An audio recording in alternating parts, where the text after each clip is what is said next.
Today we're at the Plant Science Research and Education Unit at the Turfgrass Research Facility.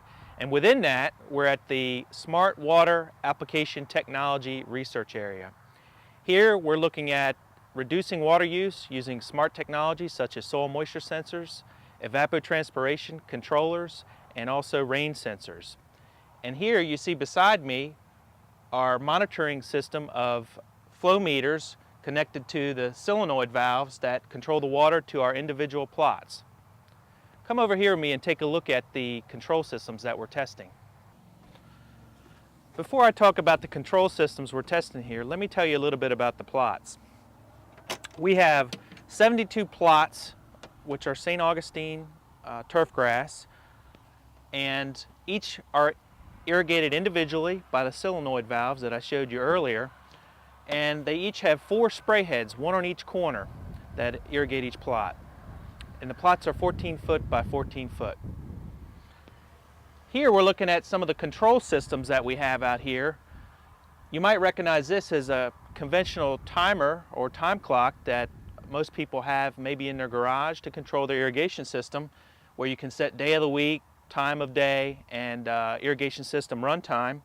But they're also connected to these control systems here, which are soil moisture based control systems. If you had this at your home, you'd only have one of these, but we're testing several different things here. So we have 7 of them in this box that you're looking at right now. And this happens to be one brand that we're testing. And one of the things that we're testing is different levels of moisture content. The way these work is that they either allow or do not allow a time-based schedule from the time clock to occur based on their measurement of soil moisture. So for example, if they read 10% soil moisture content and the threshold setting on the soil moisture sensor controller is 7%, they're not going to allow irrigation because the actual reading is above the threshold. So any time clock scheduled irrigation event will not occur until that moisture drops below 7%. So it's pretty simple how they work. And we're testing 3 thresholds here, 7, 10, and 13% on these controllers. Let me show you another type of controller that we're also testing here. We have another brand of soil moisture sensor controller, and it's also set at 3 thresholds. And it works a little bit differently in terms of the technology than the other brand. That's why we're testing the 2. But beside that is an ET or evapotranspiration based controller. And we have another one right next to these 2. It's also an ET controller.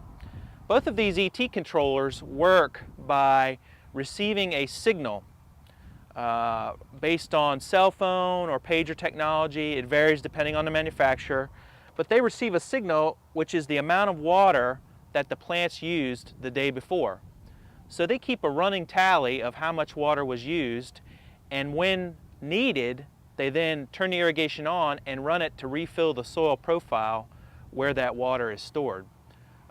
So that's how the ET controllers generally work. Of course, it varies by manufacturer.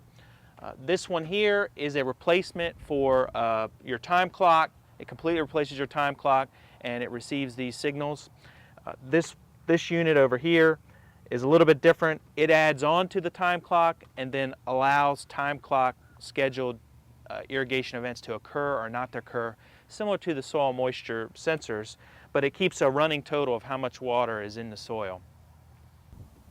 One last device I want to tell you about is a rain sensor, or a mini click, or a rain shutoff device. They're called by a number of different names, but these sensors are fairly simple, and they're required on irrigation systems in Florida that are newer, at least after 1991.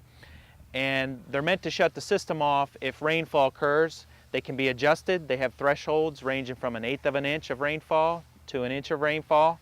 And we're testing these rain sensors at 2 different thresholds, 1/8 and 1/4 inch thresholds. All of these devices, these control systems, sound neat, but the whole idea is to save water. And that's what we're testing out here.